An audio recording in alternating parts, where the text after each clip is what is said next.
wanna be. We can always start to believe. Listen to your heart, tell me that you understand. 'Cause you are the one for me. If you just believe, if you just believe, if you just believe, if you just believe, if you just believe, if you just believe, believe. Listen to your heart, heart, heart, heart, heart, heart, heart, heart. Listen to your heart, heart, heart, heart, heart, heart, heart. Listen to your heart, tell me who you wanna be. We can always start to believe. Listen to your heart, tell me that you understand. 'Cause you are the one for me. If you just believe, if you just believe, if you just believe, if you just believe.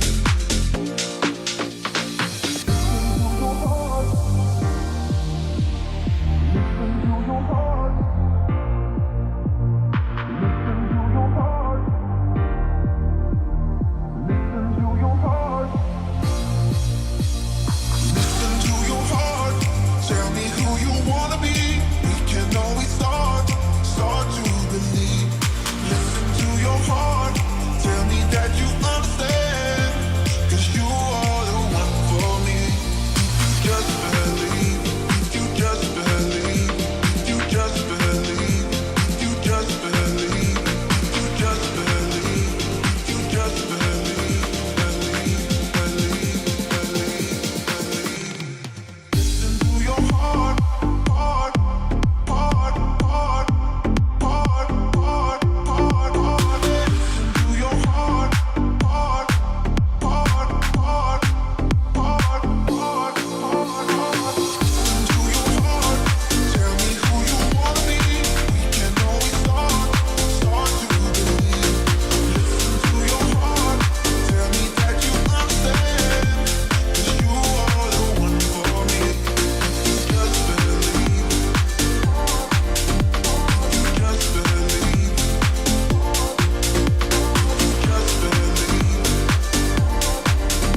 if you just believe,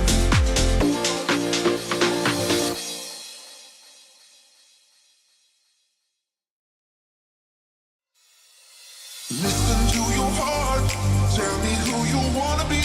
We can always start to believe. Listen to your heart, tell me that you understand. 'Cause you are the one for me. If you just believe, if you just believe, if you just believe, if you just believe, if you just believe, if you just believe, believe.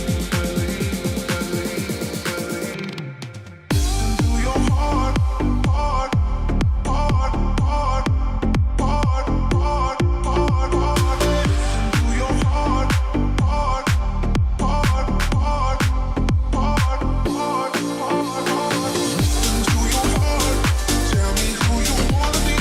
We can always start to believe. Listen to your heart, tell me that you understand. 'Cause you are the one for me. If you just believe, if you just believe, if you just believe. Pep Guardiola 2026. Pep Guardiola 2026. That is the conversation we are having today because we do have some stuff to talk about. We do have some people talking. There is stuff circulating the internet that maybe, just maybe, we are getting an extension from Pep Guardiola himself, people. Hit the soundboard, Joe, and I'll move back. Welcome to another stream, people. It's not late night chat. We didn't want to save this for late night chat. We wanted to talk about this straight away. Big up everyone in the building. Hit the like button, man. Hit that thumbs up button. It really, really does help. And subscribe if you're new around here. We must talk about this. We must. How often do we say this, people? Pep is the most important man outside of, say, Khaldoon and Sheikh Mansour, at Manchester City Football Club. He is the most important figure at our football club, and it is imperative that our board members, our ownership, do everything they can to keep Pep Guardiola at our football club and in our organisation. And when you say, what do you mean in our organisation? We're going to get into that because there is word that we're going to potentially offer Pep some sort of ownership or stake or role potentially within the CFG. This is good. This is really good stuff, people. This is what I want to hear on my Saturday morning. I didn't even know it was Saturday. This is what I want to hear on my Saturday morning. I want to read this stuff. I want to see this stuff. I've heard my own stuff, and now it's starting to change. This is why you do not take me as gospel. Yeah? Because if what we're about to read comes true, I'm wrong. So don't take me as gospel. I've told you before. People, hit the like button, man. Hit the like button. Get the likes up nice and early. And subscribe if you're new around here. I do see what you guys are talking about for Julian Alvarez. I've not seen this. I don't know what's going on with Alvarez. I'm not seeing any tweets or rumors or anything about it. So if there is anything we're talking about, fire it in the chat. We'll talk about it. But this is predominantly about Pep Guardiola, this stream. So as I say, hit the like button and let's get into it. Now, Talmy has done the speaking about this. And for those of you unsure who Talmy is, he actually not doxed himself, but he spoke on who he is. His name is Scott Loney. He's worked for a load of newspapers. He's still got friends who are top journalists. He's worked for City fanzines. He seems to be pretty connected to the club. He seems to be pretty connected to Manchester City Football Club in one way or another. And I'm pretty confident the guy is credible. From what I've heard about the guy, I'm pretty confident he knows what he's talking about, and he wouldn't just tweet rubbish for the sake of tweeting rubbish. So when he speaks, I like to listen. I like to talk about it, and I like to see what he's saying, especially on something as big as this. So we're going to dissect it. We're going to talk about it and see what we can make of it. So hit the like button, people. Hit that like button. Let's try and get up to 50 likes as soon as possible. Right. The first tweet that obviously caught our attention was Pep was extremely heartened by the conversations he held recently in Abu Dhabi with Sheikh Mansour and Khaldoon. Fact is, despite his wife's business interests abroad, the whole family still feel at home whether they are visiting, working, or studying in England. Now, this is very relative to what myself and Joe have said for a long time. And in the week build, as soon as we heard Pep was going to Abu Dhabi to meet with Khaldoon, and he ultimately met the Sheikh, as it wasn't hard to figure that much out.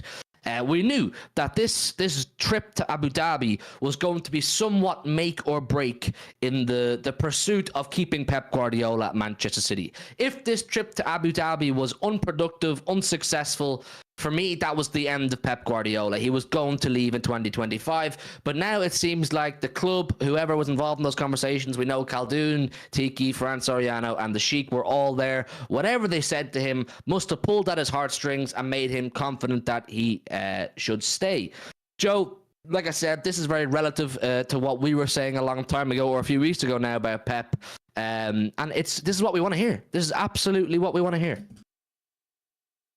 I mean, yeah, this was the most important bit, wasn't it?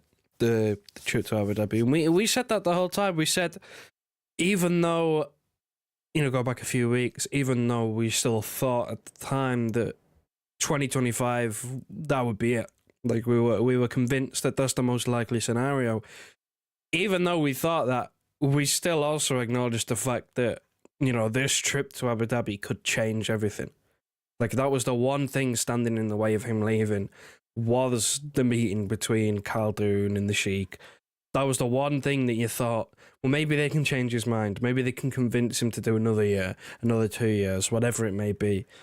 And, well, I mean, I guess that's happened. Plus, obviously, the family side as well, that'll be important to Pep. But I know maybe we'll touch on that a little bit later. But the meeting was the one where, as soon as that was over, I did feel as if we'd have at least, we'd know which way we were leaning towards, whether they hadn't managed to convince him and he was still looking like leaving, or whether they had managed to convince him and he might, stay another 12 months. And it seems to be that the latter has happened and they've managed to say something or promise a few things.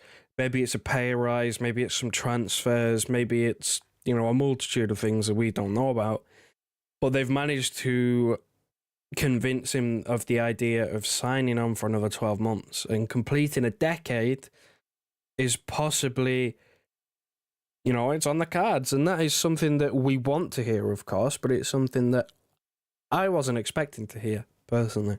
I was still convinced that 2025, like, he was done with Tiki leaving. A few other board members have left or are going to be leaving. You look at Ferran Soriano, potentially off as well. Omar Barada's already left. You know, I thought he'd just not jump ship, but I thought he'd just leave with the rest of them, because it'd almost feel like the right time, if you get what I mean. You know, everybody leaves at once and it, you know, becomes a fresh cycle of where everything starts afresh. I thought that that was the most realistic possibility, but I mean, it's a big thing for Pep to commit an extra 12 months if people like Tiki are still going to leave in 2025, because then he'd be, even though it might only be for a year, he'd be dealing with a whole new board, essentially, you know, a whole new support system around him. So it's a big thing for him to potentially commit for another 12 months if those people around him are still thinking on leaving before he does. I don't feel like City view this extra year as the final year, though. I really don't. I don't think City are like, oh, get to 10 and then we'll say, right, you can go.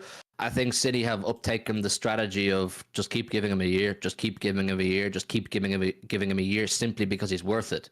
Where you wouldn't do that with most managers, would you? There's not many managers, if any, in the world, maybe with the exception of Carlo Ancelotti. You could argue Jurgen Klopp right now as well. He'll be hot property, where you'd say, we'll just keep giving him another year in the hope that he stays. It's usually the manager looking for a long-term contract off the club to guarantee finances, and the club will make the decision as to whether they want to give it to him or not. Instead, we're actively trying to persuade Pep to extend for a year, which is what we want to see. And he goes on to say City would rather pay Pep another £15 million a year than hand a similar amount to a player who does not and cannot maintain the success which ultimately stems from Guardiola and the owner.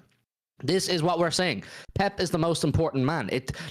If we were to lose Pep this summer, if we were to lose Pep next summer 2025, but sign Musiala or sign Mbappe or sign Vinny, it's not what you think it is. You know what I'm saying? I would rather keep Pep Guardiola than I would sign a blockbuster name.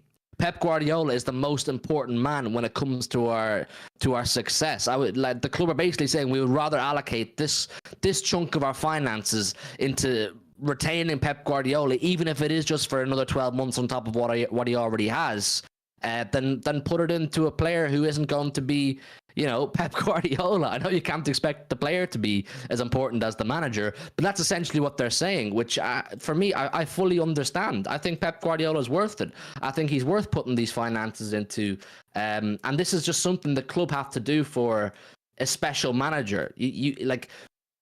I could never see our board, our ownership, our club, our infrastructure going to these lengths for anybody that's not Pep Guardiola. I could never see them bringing him to Abu Dhabi and essentially being like, come on, please, one more year, we'll do whatever you want, blah, blah, blah, blah, blah, for anybody that's not Pep Guardiola. And this is the right way to go about it. But a key thing here is it's keeping him involved in the organization, isn't it? It's keeping Pep Guardiola involved in the CFG, which is what the final part here says. Or the second final part says Pep could be offered a piece in the CFG, similar to how his sporting hero, you'll like this, Joe, Michael Jordan, was ultimately looked after by Nike. A billionaire vision it was once touted to Messi. For those of you who will remember correctly, the Messi saga happened 2 or 3 times, didn't it, over the course of the last sort of 7, 8, 9 years, maybe? We were prepared to offer Messi a chunk ownership or a stake in the CFG, as almost an incentive to stay, or to come to Manchester City. It would give him an ownership in the business. It would give him involvement in the business. We would be able to use him commercially. He would have ownership. I don't know what more you can call it. He would have, you know, direct involvement to the CFG, and now it looks like we're trying to do that for Pep Guardiola. This is another major indication of how desperate City are to keep Pep involved in both Manchester City and the CFG for as long as possible. You do not offer stake in your business to just anybody. especially not a multi-billion-pound business, which is the CFG. We own how many clubs now? What, like 17 or 18 clubs at this point around the world? I've lost track. You do not offer anybody a stake in a business that size unless they are a very, very special individual.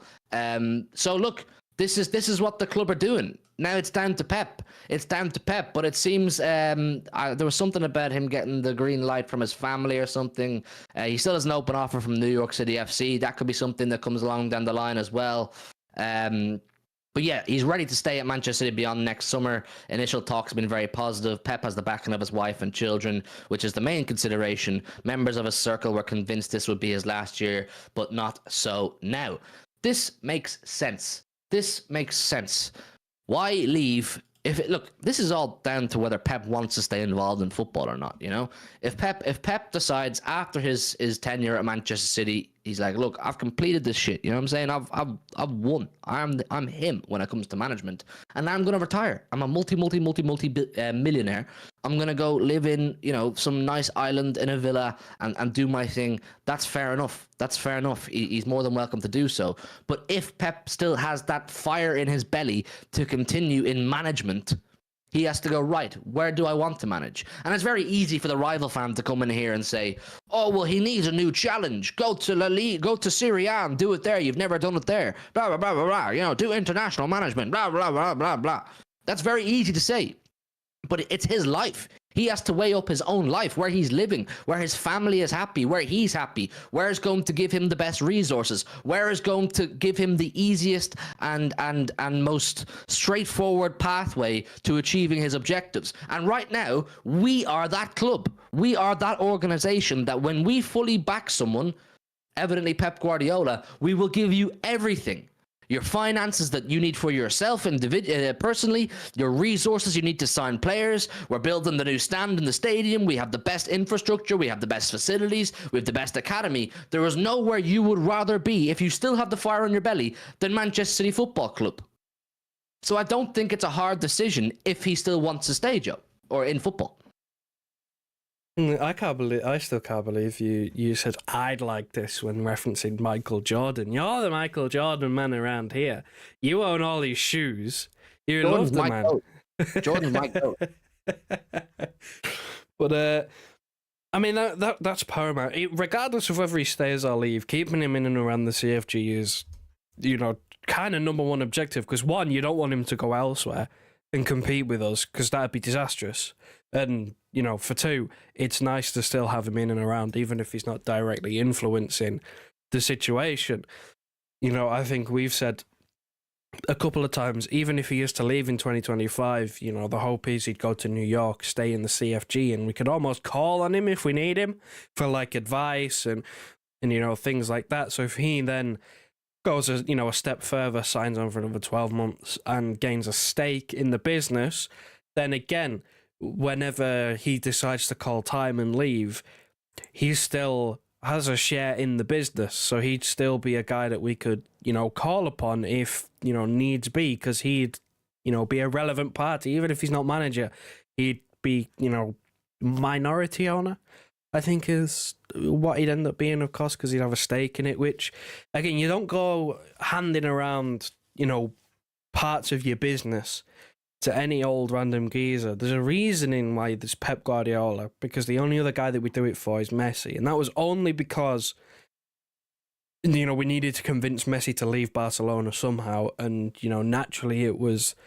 how can we give this guy enough money? Because we're not going to blow the wage budget out the water. And, the natural answer there for Messi was offer him part of the CFG. To give you an example, Joe, yeah? To give you an example, Joe, PSG, when they did this, they gave Neymar a hotel. We're not really that kind of, like, we're not going to slut ourselves out like that. Yeah, like this it won't be the first time that club has tried to go above and beyond. PSG did it with Mbappe, where they handed him the keys to practically Paris to get him to stay. Like it's not new there, and it's almost this. It feels like the same with Pep. It's like, listen, we want you to stay. We're willing to give you so much money and, you know, stake in the business for you to stay, because realistically we cannot replace what you do with, you know, a £150 million signing. Even if we were to go and blow our transfer record out the water, still wouldn't replace what you do. So we're willing to go above and beyond, and we can give you this and give you that. And, you know, it didn't even clock my mind when, you know, when we talked about this a few weeks ago, that when he went to Abu Dhabi, it didn't even register to me that they could do something like this, that they could offer him, you know, some sort of business incentive, some sort of stake in the business. I thought that it was going to be potentially they'd promise him signings, or they'd promise him a wage increase, or they'd say you can go to New York whenever you want, things like that. I never thought about him being part of the CFG, the ownership of the CFG. So, I mean, this is big, because, again, you don't go offering this out to anybody else. I don't think there's many other people who would get this opportunity, who would get this offer to them. I really don't think I can name another person. Messi was one because he's Messi. Pep is another because of what he's done. Is there realistically anyone else that we would offer this to? Would we even offer it to Kevin De Bruyne for him to have it? We would. I don't think we would. So this is like a once in a lifetime thing almost, of this is how important Pep is, or Pep is viewed by the people at the top, because they're willing to offer him part of their business, which is something that, again, they don't offer anybody else. They tried it with Messi because, I mean, Messi's the best player in the world, or was the best player in the world, will be the greatest of, he's the greatest of all time. They went above and beyond to try and get him, because commercially it was like unreal. You give him part of your business, you get to use his commercial rights, you get the player, etc., etc. And then there's Pep. Like, we're talking about, they've only offered this to, like, the best of the best at what they do ever. Mm-hmm. No, I know. Base Kirby says never underestimate the influence of Khaldoon. He's a master in these talks. If they can pull this off, a massive, massive amount of credit has to go to Khaldoon, has to go to just Khaldoon and the Sheikh, really, because this is something it was totally unprecedented, you know, when he first arrived, to think that we could potentially see a decade of Pep. And I think the club have shown, I think there's so many factors that will go into Pep decision making, and the club have shown so much respect and resilience and faith in Pep, to make Pep feel like, yeah, I'm in the right place for my own, you know, short-term future. Things like, you know, when we were consistently embarrassing ourselves essentially in the Champions League, where we should have been winning it year in, year out, and we never did up until the treble season. Khaldoon was always like, don't worry, we'll be here next year. Don't worry, we'll be here next year. There's not many ownerships or boards that would put the resources and infrastructure into their squad in the pursuit of the Champions League, and not get it that many times and say, okay, you know, we'll be here again next year. But Pep was always reassured, we are never going to even consider changing manager on the basis that this Champions League thing isn't working. And these are things that Pep will take seriously. These are things that Pep will look at and go, I'm clearly loved here. I'm absolutely loved here. I have everything I need. There will be a statue for Pep, people. There will be a statue for Pep Guardiola in the medium-term future. Now, like, I don't know how soon, but he will eventually get a statue. I wouldn't be surprised if he had a stand named after him at some point. Like, he is Manchester City. He's Mank at this point himself, you know. And the Family fact that, Stand, we're coming for you. Family Stand, you are being renamed the Pep Guardiola Stand. Okay. Well, I mean, they're extending it, aren't they? So potentially, They're putting another tier on it. Guys, hit the like button, man. There's over 100 people here. We're only on 50 likes. Let's try and get that ratio up, man. Hit that thumbs up button. Double check you've hit it. Subscribe if you're new, and there's a link in the chat if anybody would like to be a channel member. Start getting your thoughts in, people. Start getting your thoughts in on this situation. I want to see what you guys have to say. But yeah, keep hitting the like button. Look, the fact that the initial talks have been very positive, which is Tommy's word, that's movement. You know what I mean? That's movement. That's progression in the situation. Because for me, until I saw this, for me, people, it was done. He was leaving in 2025. As I've told you before, for those of you who watch regularly here, big up to you. Someone who was at the players' party, who I know very well, someone who was at the players' party after we won the fourth in a row, told me that the word was amongst the City staff. They believe, and they're pretty sure, Pep, Tiki, and Fran Soriano were going to leave in 2025. So the fact that initial talks have been positive means there is room for maneuver. All I want is room for maneuver. You know what I mean? I don't want the decision to be concrete. And if the decision is to be concrete, I'd like to know sooner rather than later. Or no, I don't mean me, but I'd like the club to know sooner rather than later so that they can start planning for life after Pep Guardiola. Where does this leave Tiki, though? Where does this leave Tiki? If Pep decides to stay for another year, is there potential for Tiki to stay for another year? Does Pep care if Tiki stays for another year? Is Pep like, look, if you give me more control or give me some of Tiki's responsibilities, I don't know. I don't know where it leaves Tiki, Joe. I mean, if we're going to be extending Pep for a year after a year after a year, if that's the plan, which I think it is, like I said, I don't think if he hits 10, the club will go, right, you can go now. I think they'll go, right, let's try and do 11. Let's try and do 11. Let's try and do another year. You are going to see people leave, and that's just the nature of staying at any job. You know, if you stay at any job for 10 years, you're going to see people leave and come and go. Where does that leave Tiki, I wonder? I don't think he's paying any mind to how long Pep stays. I don't think he's in the job on a basis that Pep is there. You know, Pep's here on the basis that Tiki and Ferran Soriano and all of his Barcelona friends were there. They convinced him to come in the first place.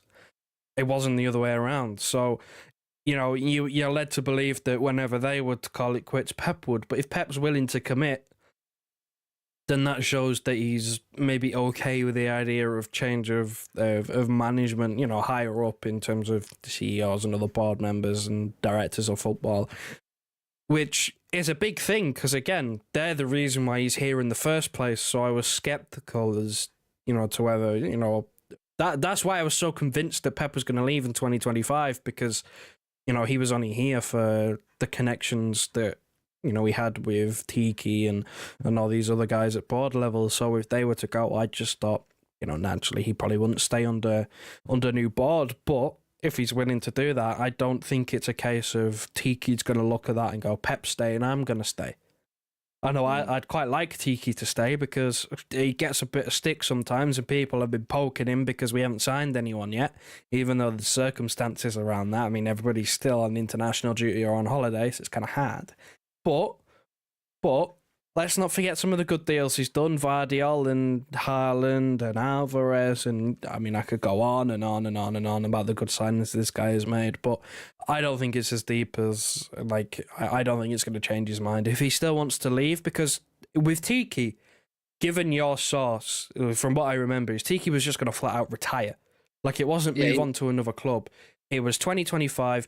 He's going to call it quits for everything. He was going to retire. So I don't think he's going to reverse that decision. If that is the case, I don't think he's going to reverse the decision. If he wants to retire, he wants to retire. He's been in the game a long time.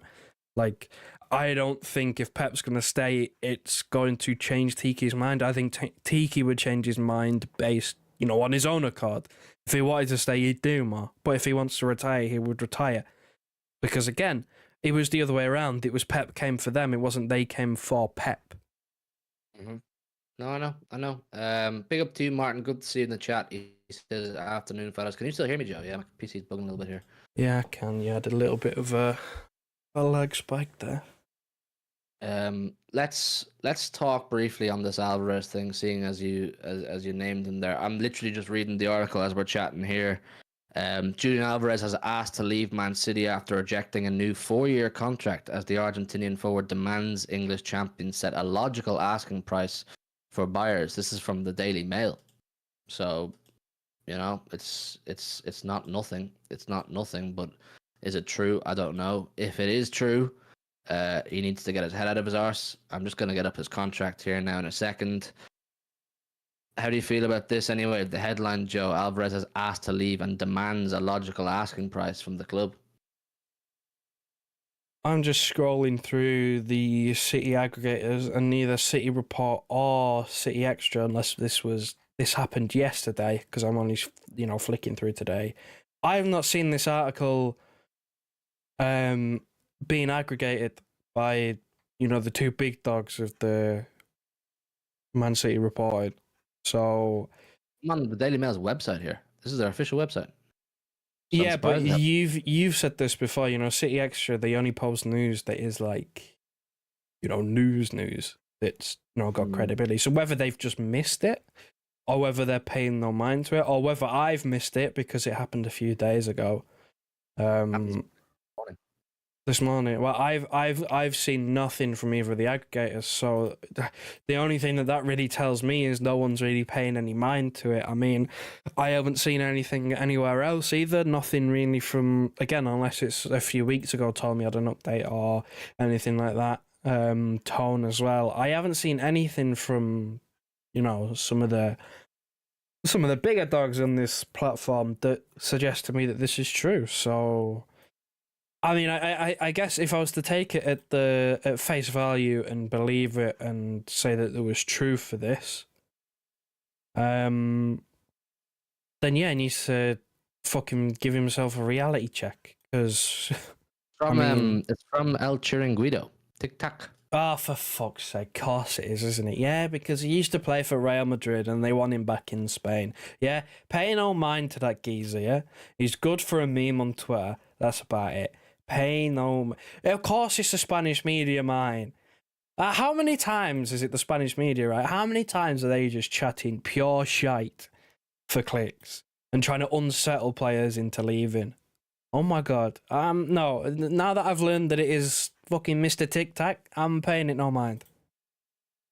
Yeah, I don't think it's worth paying much attention to people. I would be very surprised if Alvarez was getting his tail up like that, demanding a logical asking price for buyers. Like, who do you think you are, mate? Do you know what I mean? Like, we're a business at the end of the day. We will set our asking price. You know what I mean? You got a contract until 2028. Who are you to tell us what price you are?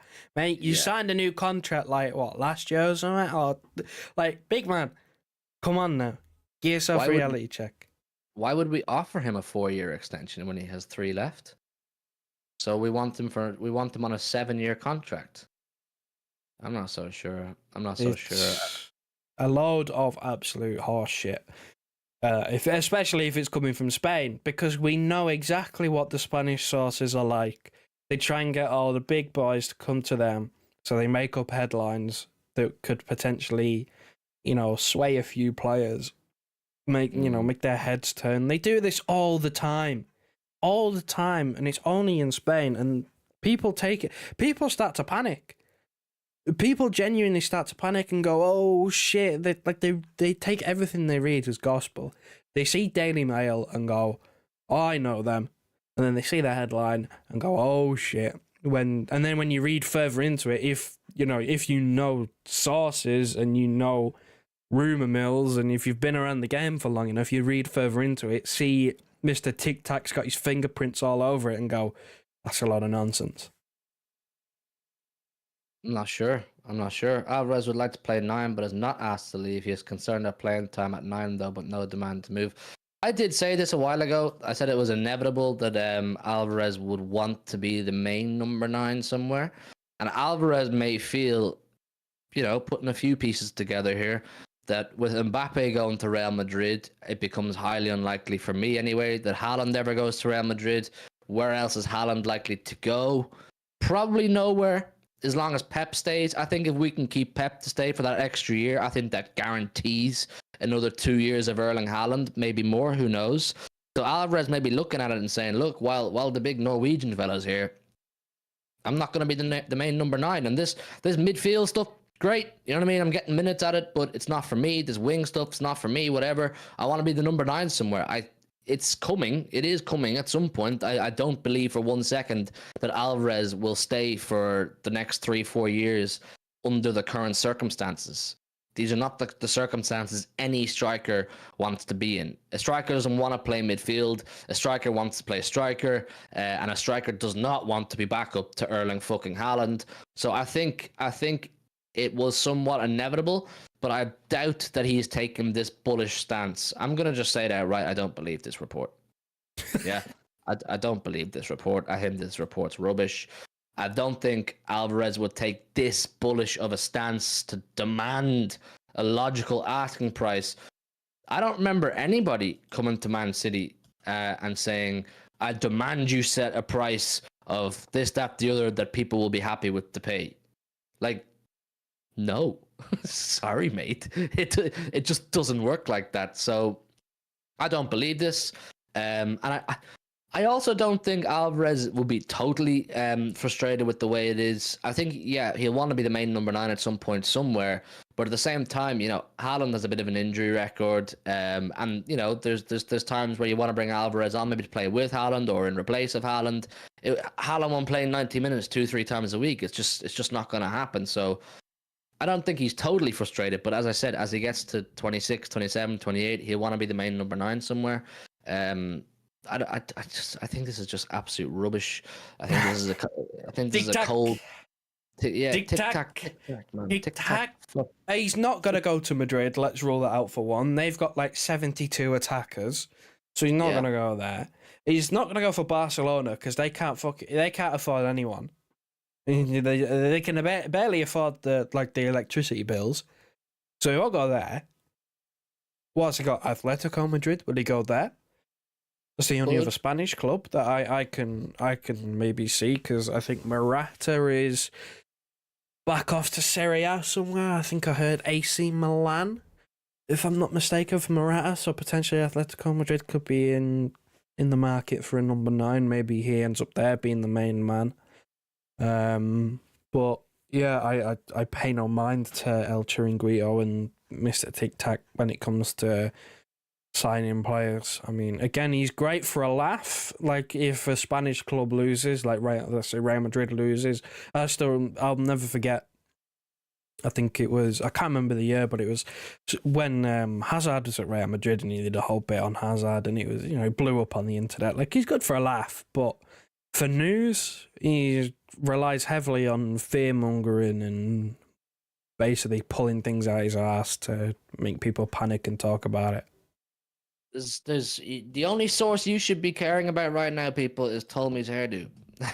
That's the only source you lot should be taking, or Scott Loney, as he said himself, his name is. But yeah, look, the Alvarez thing, I wouldn't sweat too hard over it. I mean, look, I'm not an Alvarez stan. Do you know what I mean? I don't rate Julian Alvarez like that, but I understand his role in the squad. I understand that if you let him go, you definitely have to replace him with someone very good. Is there anybody in the market that you can go, yeah, he's the Alvarez replacement? Probably not. So I think it's important that we keep Julian Alvarez. But look, it is what it is. Like I said, I don't think there's much to this. I really don't think there's much to this. I'm only really asked about the Pep stuff. There's something about Ederson here. Talks with Ederson about a new pay deal to stay at City will commence. They will not stand in his way, but the Saudi money needs to represent his value to City and the years left on his deal. Otherwise, City and Mendes will try broker fresher terms. So there's a bit about Ederson there. They're going to try and keep him, but not stand in his way if he really, really wants to go. I don't think that's much to work with. We kind of knew that.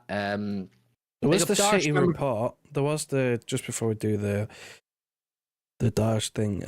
There was the City report exclusive yesterday that Saudi Arabia had ended their interest in Ederson. There's too many conflicting reports from Saudi about the Ederson situation. There's one report said yesterday they want to finalize a deal this week for Ederson, and now there's reports saying they've ended their interest in Ederson. I don't know what to believe. I don't know what to believe. I think City will go out of their way. They will try and keep Ederson, but it just depends on how badly he wants Saudi Arabia. Do you know what I'm saying? Big up Darsh. Remember, for 1 month says Hugh. Check my comments on Alvarez. I'm not an ITK. What did you say? Where is it?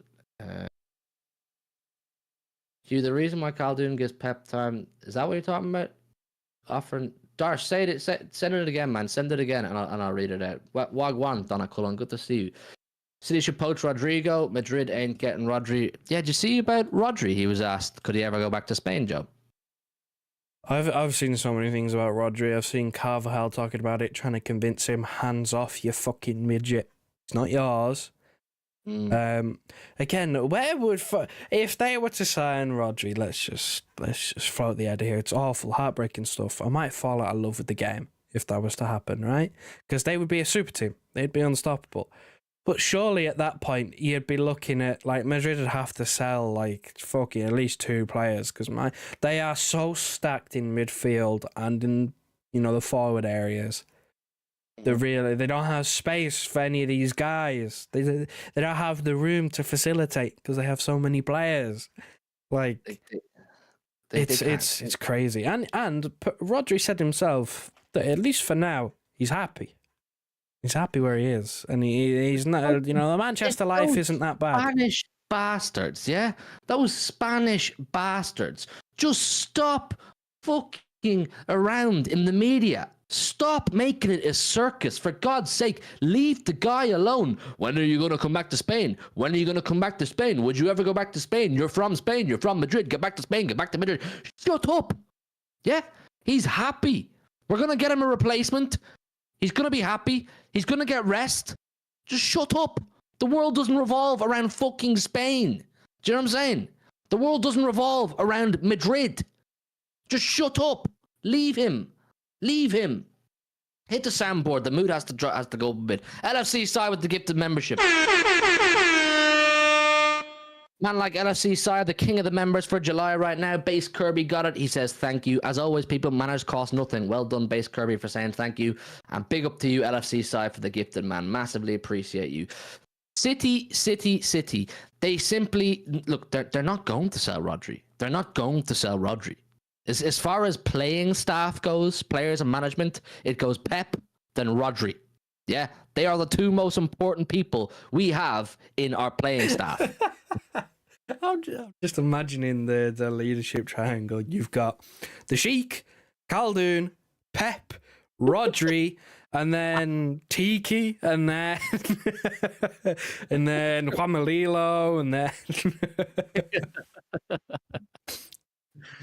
You can't. You can't. I'm sorry. I don't care what club comes in. There's no club can. Let me look at Rodri's contract here. Yeah, he's contracted till 2027, so he has 2 years left, give or take. He's on 220 grand a week. Yeah, the club can't. You cannot sell Rodri. Yeah, if you're selling Rodri, I want Camavinga, Valverde, and Tchouaméni in replacement. I want all three of them. Camavinga, Tchouaméni, and Valverde. Take all three of them if you're going to sell Rodri. Yeah, go. If Madrid want Rodri, I want all three of those players and cash. How about that, Perez? You prick. That's what I'm saying. Rodri's not going anywhere. Rodri's not going anywhere.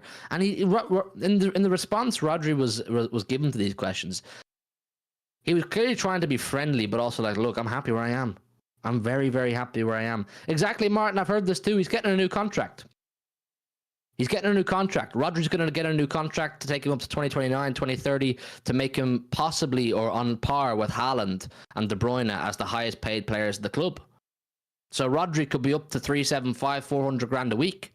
And that's a big statement. And that's interlinked with the Kimmich thing. If we're going to make Rodri on par with these guys, Haaland and De Bruyne, as one of the highest earners of the club, after everything Rodri has done for our club, you think we're just going to go and give that to Kimmich as well? Think again. You know what I'm saying? Well, we're in the roundabout now, aren't we? Where there's every single summer we're losing half the squad, Pep's leaving, and all of this shit, right? Every year this happens, doesn't it? Where you get probably anywhere between 5 to 10 players linked with leaving, and everyone loses their shit going, no, we can't lose them, we can't lose them. What have we had this year? So De Bruyne's leaving, Ederson's leaving, Gomez is gone, Rodri's going, Pep's leaving next season. Who else we got? Walker might be off to Saudi Arabia. Who else have we got in here? Alvarez could be leaving. Barcelona want Haaland. The Gomez one's done, Joe. We should probably have another 30-second silence for him. Fuck that. He had his 30 seconds the other week. I'm okay with it. His 30 seconds. No, we have to do this. We have to do this. Joe, I'm sorry. We have to do this. Chat, we're going to have a 30-second silence again in memory of Sergio Gomez starting now.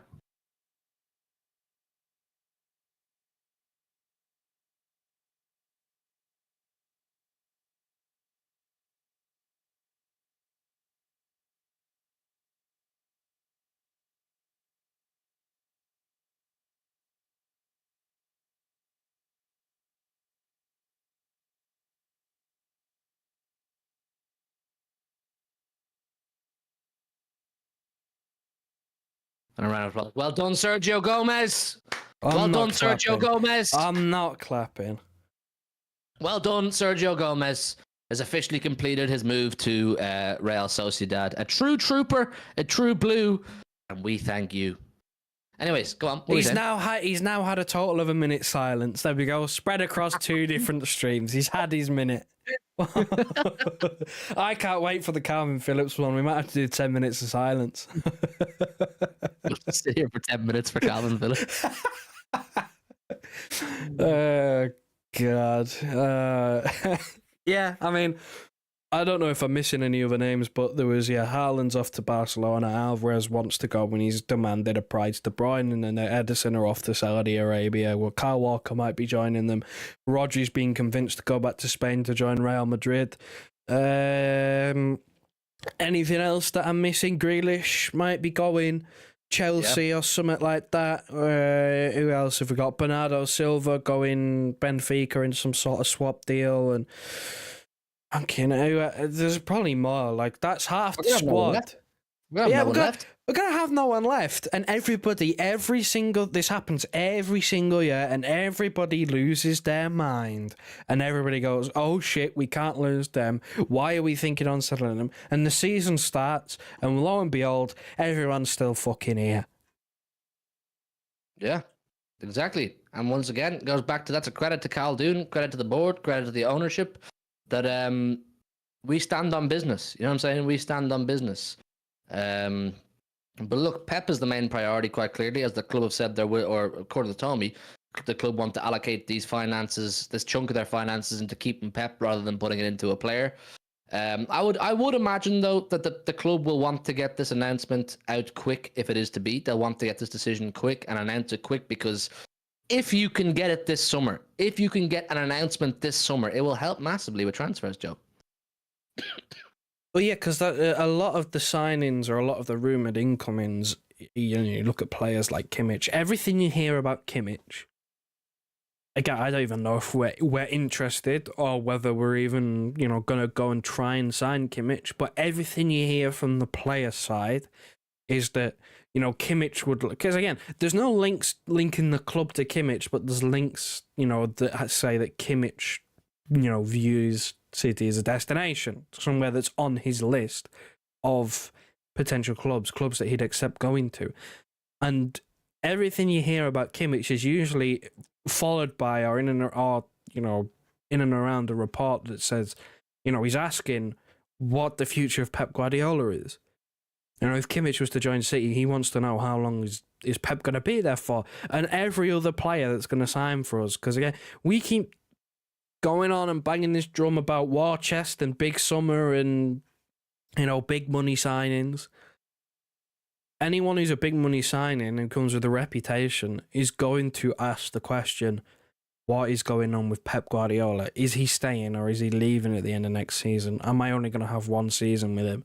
Because that could be make or break for multiple players, the future of Pep. Because if they're thinking, will I join my first season's under Pep and then season number 2 where most players will view that as hitting the ground running, because we know how we operate around here. Signings usually, unless they are aliens like Haaland, they usually take a season, don't they? They usually take one season and then second season they kick into gear. Grealish done it, Mahrez done it. How many other players have done it? Like, that's just a thing that happens. So if those players are going, right, I'm going to come in, take a season to settle, but then after that, Pep's gone and there's going to be a whole different regime, that's make or break for a few different players. They want to know whether he's staying or leaving. And if he's leaving, some players might turn around and go, that's a bit of instability, because it is. It is, because nobody knows who's going to replace him. Nobody knows if the replacement is going to be any good. Nobody knows if the replacement is going to work straight away and it's going to click, or whether it may take, 2-3 seasons for that replacement to click. So, players like Kimmich, players, of a high stature may, they will want to know this. If we're going to sign a big dog, they will want to know the situation with the manager. They want to know who they're actually going to be playing under. Pep or if Kimmich comes, he's only coming to play for Pep. You know what I'm saying? Like, Kimmich ain't coming to play for Nagelsmann or to play for Alonso or to play for whoever we replace Pep with. Kimmich is coming to play for Pep Guardiola. But you lot need to chill on Kimmich, man. You lot need to chill. You're all hungry, man. You're all foaming at the mouth for signings when we're not linked with anyone. we're actually not linked with anyone right now, Joe, are we?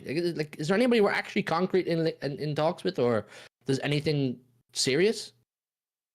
Serious? No. Like there's a few different players from dodgy sources. Like if you go searching for it, there will be things. There's been, again, it's conflicting reports. You said this about Edison, where one thing says Saudi want to wrap up an agreement within like the next week. One thing says that there's no interest anymore. They've ended their interest. Holby said on Edison that there's still a bit of interest from Saudi, but there's contract negotiations from City. Look at Dani Olmo. Dani Olmo is one of the top targets for City, and then there's another contrasting report that says we're not interested and we're not going to put a bid in. Like, what am I supposed to believe when we have all of these, I don't even know what tier sources I'd call them, but anyone who's actually linking us with players, there's a new report from a different source on the same player saying a completely different thing. Mm-hmm. It's slow business. It is what it is. Most of these players that we are going to want to sign, because they're going to be of a high enough profile, because they're going to have to be good enough. Most of the signings will be full internationals, so they'll either be playing tournament football or on holiday because they've been knocked out of tournament football. It's going to be slow. That's just how it is. Like, if you're expecting City to have pulled the trigger on a few signings, I'm sorry, but that's a little bit delusional, because it's not going to happen. We are usually waiting. We normally don't pull the trigger. We ain't United. We don't go and, whack out the fucking Klarna card and spread out a few payments. We don't do none of that. We wait until a player is the right price. How many times have we gone in for a player, been quoted a price, turned around and gone, nah, not for me. We'll wait a little bit more and find someone else. And found someone else a little bit later in the window. That's worked. That's just how we operate. And again, because everybody's on international duty and on holiday, it's going to be slow. Like, it's just, it is what it is. Slow business, people. Slow summer. And we don't need to do much, in my opinion. We don't need to do much. I did a video on Jack Grealish yesterday. I said I think we could see Jack Grealish playing in a central role quite a bit at times this upcoming season, as an attacking outlet, as a creative outlet. And then if we get, a Bruno in or a Rodri help and keep Ederson and keep De Bruyne, that's good summer for me. That's good summer. I don't think we require major surgery. I really don't. I've changed my stance on it. I don't think we require major business. I think Pep every season does something different, or he'll change someone around somewhere. I think that change we'll see is Jack Grealish playing more centrally. That's because Savio's come in. We have Oscar Bob. We have Bernardo who can play in the wing. Now we have Doku who can play in the wing. I think we don't need that much business. I think get your Rodri help and your Rodri backup. That's imperative. Keep Ederson, keep De Bruyne, and then we're good to go. I think we're good to go. People need to chill out. People are bored. I'm bored. I miss the football, man. I miss the football, And when we're bored, we start to complain that we're bored and start saying, I want some dopamine. I want some excitement. Get me some players in. Don't need them, man. We still have the best squad in well, probably Madrid do now, but the second best squad in Europe, The second best squad in Europe. Big up AK850 with his first super chat of the day. Says, this is why don't follow transfers, citizens. Do you remember how much Serge was linked with PSG and entitled Madrid? I assume he's talking about Sergio Aguero, is he? Unless you talk about Sergio Gomez, I don't know any other Sergios. We've already had our minute silence for across two streams for Sergio Gomez. I know. This is why I don't follow transfers. Look, the transfer, since social media's come along, Martin, you'll know this as well. Since social media's come along, the transfer world has gone crazy. It's just not what it used to be. Like back in the day when I was kind of growing up, it was like you just hear about it when it's done. He's in the stadium with a shirt beside the manager, and it's done. And then you kind of go, oh wow, look who so and so have signed, or look who we've signed. Whereas nowadays, every fucking prick and their mother are making up rumors. Every prick and their mother are saying they've heard this and this, that, the other. Just don't take it seriously, man. Just don't take it seriously. Yes, Sergio Aguero. Yeah. I remember even David Silva. Can you still hear me, Joe? Yeah, my computer's... Yeah. Sorry, people. My computer... You know what I mean, man? Yeah, Aguero, David Silva, these guys, they were linked with Madrid. They were linked with Barca. They were linked with PSG. They were linked with everybody. And that's why I stand on business when it comes to the Haaland thing. I think we're going to see Haaland for a lot longer than than maybe your rivals would like. I think your rivals view this, or our rivals view the Haaland thing as City's the stepping stone to going to the promised land, wherever the fucking promised land is, because the promised land's a bit fucking full right now since they signed Mbappe, isn't it? You know what I'm saying? So where else is he going to go? He's not going Serie A. Serie A's dead right now, yeah? Serie A's a dead league right now. None of their clubs are going to get any European success until they get their money up. They're broke bitches, yes? There's no money in Serie A. He's not going there. So I think Haaland's going to stay a lot longer because the way City operate is, and they always have since the new ownership came in 2008. The ownership came in 2008. All of our most prized assets, your Agueros, your Silvas, your companies, your Fernandinhos, your De Bruynes, your Peps, your all these guys. Bernardo, we look after these guys. We don't give them any reason to want to leave. We give them every reason to want to stay, if anything. So I think we're going to see Haaland for a lot longer than people would like. You know what I mean? Where's he going to go? Well, the one thing that we do, and that we've always done, regardless of manager, is everybody is always viewed us as a stepping stone. Maybe less so now. But again, back in the day of, your Agueros and your David Silvas, it was, they'll go back to Spain within a few years. Then, they'll do a couple of years and then go back to Spain. Real Madrid will come for them. And they did. They tried. But the one thing that we've always done well is we've made it very difficult for top players, especially. The main players who play every week. We've made it so difficult for them to want to leave. Because we do everything in our power to get them to stay. It's the one thing that we're good at. We have taken every measure possible since 2008 to ensure our club is not viewed as a stepping stone. That's what we've done. We've done everything and proved to everybody that we are not a stepping stone. Pep, he was only meant to stay for 3 years. Martin, you remember 2016? Pep was meant to stay 2-3 years. 2-3 years at most. It's not going to work in England. Pep's football won't work in England. Now he's sitting here with what? 6 Premier League trophies, a Champions League, all the cup competitions. That wasn't meant to work. Pep will leave. Pep will leave Man City. It's not gonna run. It's not gonna work. We're talking about a fucking decade now. Yeah, a decade. I'm going grey since we've signed Pep Guardiola.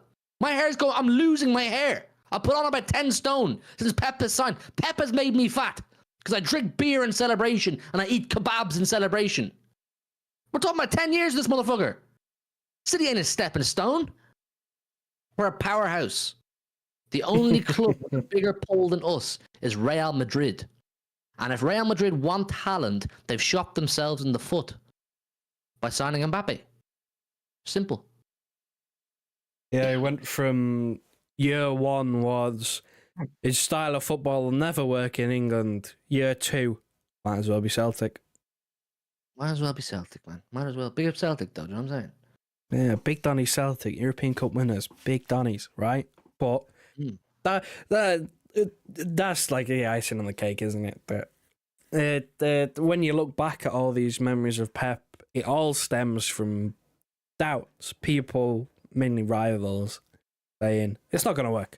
He can't play this Spanish style of football in the Premier League. It won't work. It won't translate. Within 2-3 seasons, he'll be sacked. And Tiki fucking Taka. No chance. And that was in season 1. And since then, we've had might as well be Celtic. How can we compete? Dirty Oil cheats 115. UEFA, CAS, you name it. Everything under the sun. Because apparently it wouldn't work after, 1 season. Told you it wouldn't work. But, all part of the master plan. That was another one. Okay, what else? Yeah, there's so many other football. things. They Ruined football. It's boring. We're boring. Big up AK4P. Good to see you, man. Good to see you in the chat. Big up everyone. Hit the like button if you want Pep to stay, man. If you want Pep to stay and you love success and you love Manchester City, hit the like button and subscribe if you're new. Help us get to 1 million subscribers. We're boring. I quote tweeted something the other day about this exact topic, and people are like, "Oh, you are boring. You've ruined football." Blah blah blah blah blah. This Freddie Quinn guy, whoever he is, I don't know. Maybe some people know him on Twitter. He's talking about Guardiola's positional play is the dullest iteration of football I've seen in my lifetime. Drilling creativity out of players in favor of systems and patterns. There's no flair players no more, no long shots, no tricky dribblers beating three men. It's pass, pass, pass, pass, pass, recycle, pass, pass, work into the box, rinse and repeat forever. So I quote tweeted this mofo. I said, why all of a sudden are people so obsessed with individualism? You're not craving a football anymore. You're craving a maverick. If you were really interested in the football, you'd appreciate highly calculated, thought through tactics and pattern. These tactics and patterns, which you have issue with, have created the most dominant team English football has ever seen. That in its own right deserves nothing but praise. But hey, there's no rainbow flicks in Pep's team anymore. It's dull.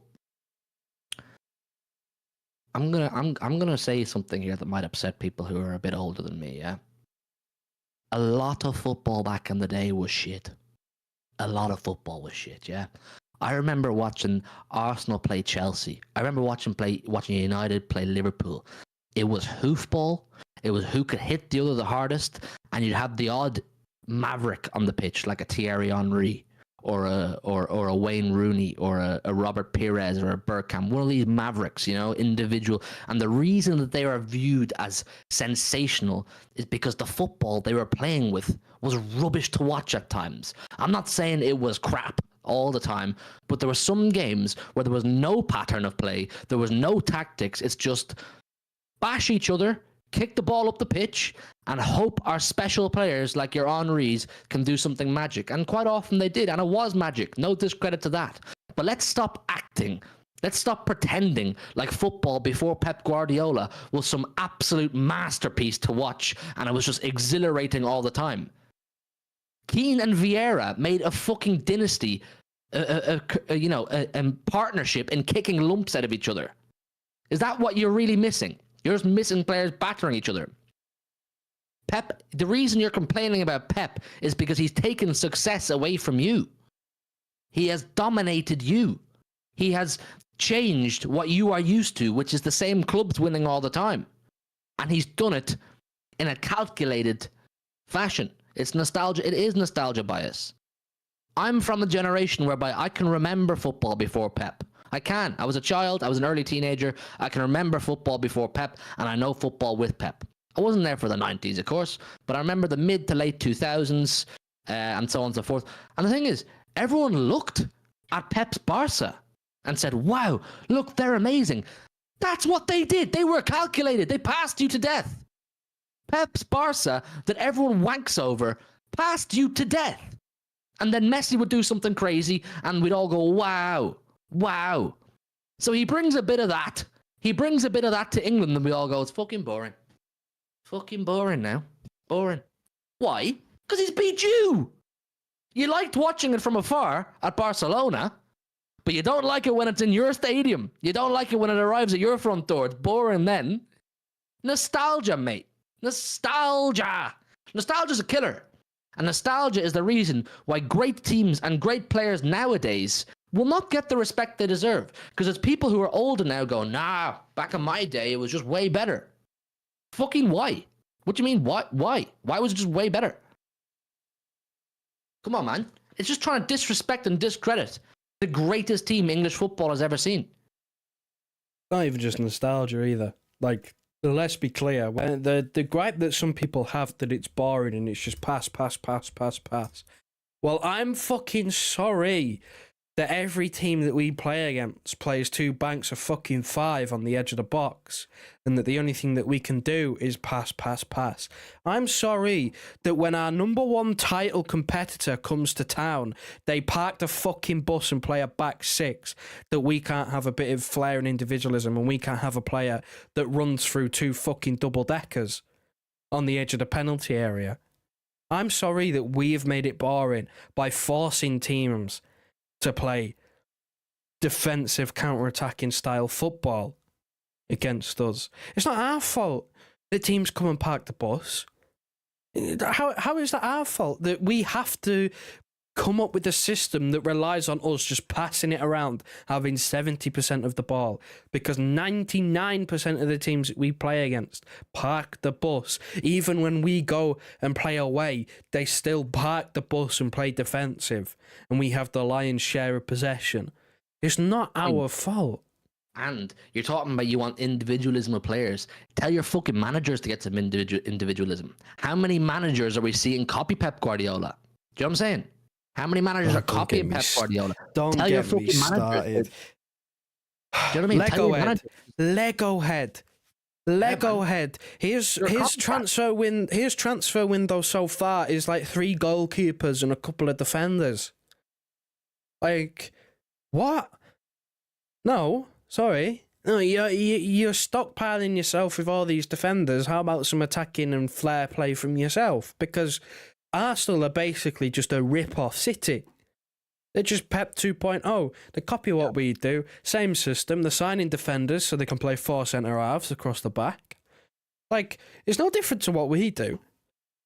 But they're exciting and we're not, I guess. Like, it might have been exciting for them a couple of seasons ago when they had their first title charge because nobody respected them.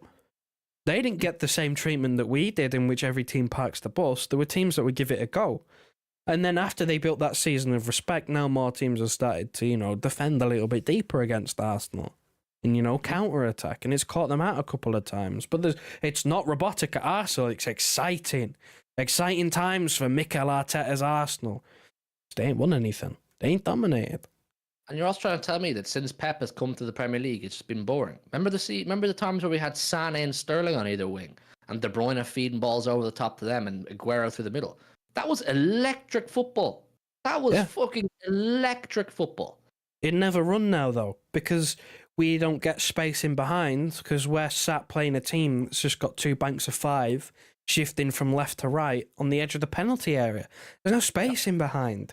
That's the thing. You call us boring, right? But if you want more entertaining games, you write to the other 19 teams in the Premier League and go, whenever you play City, you're not allowed to park the bus. You've got to go for it. And then you'll have an entertaining game. Then you'll have a bit of flair and attacking play and some space to work with. We don't have space to work with when we play games because you have got what is now being labelled as the best squad in Europe, Real Madrid. They came to City and parked the fucking bus for 120 minutes. Of course. 120 minutes they parked the bus. They defended at home. We went to the Bernabeu and had more of the ball than Real Madrid.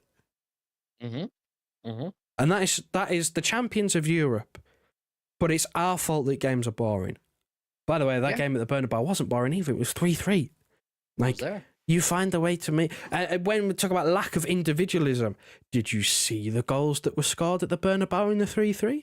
Foden individualism, Vardiol individualism, Valverde individualism. So you're just basically saying there in that headline, you are wrong. You don't watch the games is basically what you're saying. Because if you don't see individualism every now and then you're just bored of the outcome.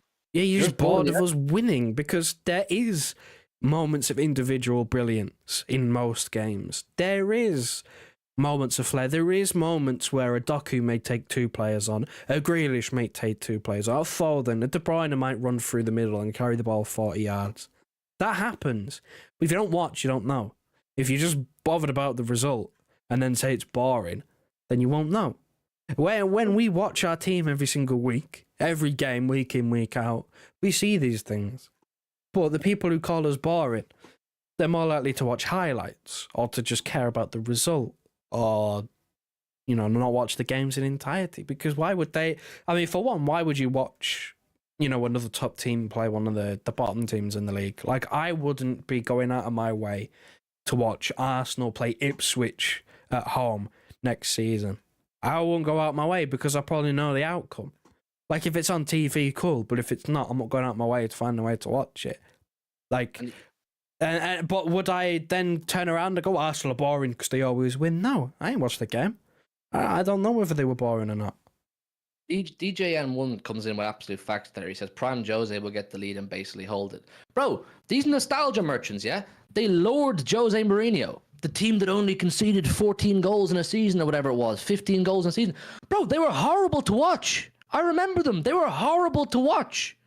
They were you know what we call nowadays as terrorist ball? Yeah, that's what we call it nowadays, where you set up with a bank of 5 and you defend like your lives depend on it. But it won. It won games. It was not fun to watch. It was not flary. There was no individualism. There was no greats. And then the nostalgia merchants will go, oh, but you remember Frank Lampard scored from outside the box and, Michael Essien did this. Bro, the bottom line is, it was not fun to watch. But you still look back on that and go, the good old days, the good old days. Proper chills. Proper chills. It's fucking nonsense. The guy went 1-0 up and parked the bus. I'll tell you another example, right? I'm English. I watch England do their best to play football. I could tell you now for certainty that watching Gareth Southgate football is boring. It's like watching paint dry. It's not very entertaining most times. That relies a lot on individual brilliance. There's not real, there's no tactics or patterns. That is more old school style football at international level, where it's more reliant on good players producing good moments than actual, tactics from the managers. There's a few teams that have good managers, but for the most part, a lot of international managers aren't great. Southgate is one of those. His tactics aren't great, but he's got good players that bail him out and produce good moments. That is old school style football that England play. That's why Bellingham sees 90 minutes most times, because he can come up with a moment. No matter how bad he plays, he comes up with a moment. That is international football to a T. You get moments, but that's not entertaining. City is far more entertaining. I get much more enjoyment from watching club football. Even if we have 70% of the ball and we're playing against a low block and it's 2 banks of fives. Yeah. I don't care. It's still more entertaining to watch us just pass, because I see patterns. I see a way of playing. I see the thought behind why we're doing this. I can see the patterns and go, I know why we're doing this. I get why we're doing this. I watch international football, and there might not be as many low blocks, but there's much more individualism, and everybody goes, well, that's what you want, surely. No, it's boring. Because everything in between that is just pass. Why have we got this shape? Why are we passing here? What are we actually trying to achieve? And it's fuck all, essentially. You pass sideways until a gap opens up for someone to run through and maybe make something out of it. That's essentially international football. It's boring. I don't want that style of football. I don't want the old school Keane and Vieira. They just kick lumps out of each other in the middle, and then someone will go on a run and score a goal. Because it's not like what's the point in having a manager if that was the case? What is the point in having a good manager if your tactic is make it a physical battle, make it horrible to play against, and then maybe you get a moment where you got one world-class player that runs, through a few players and scores a goal? That is old school football, and that's not very entertaining to watch. Because at the end of the day, it takes away football. You want to see good football players. The point of football, for one, is to be entertained. And again, people kicking lumps out of each other and then someone going up the other end and scoring a solo run isn't, it's entertaining in the moment, but not for 90 minutes. I know. Come up with your own individual tactics to stop Pep. Instead of complaining about Pep, come up with tactics to stop Pep. You know what I'm saying? But listen, you're going to have to deal with it because Pep's staying 10 more years. Right, we're going to wrap it up, man. We've been alive for ages. We went totally off the beaten track there. Pep is staying. Pep's going to sign an extension, I believe now, or I hope. Or so, I hope. And listen, we're going to wrap it up. If you're watching on playback, hit that like button, subscribe if you're new on the road to 10K. Big up AK for your super chats. Big up LFC Side for your gifted. And big up Darsh for member for 1 month. Congratulations. Listen, we'll see you tomorrow or tonight. Enjoy the rest of your day. In a bit, Blues. Wrap it up. Listen to your heart, tell me who you wanna be. We can always start to believe. Listen to your heart, tell me that you understand.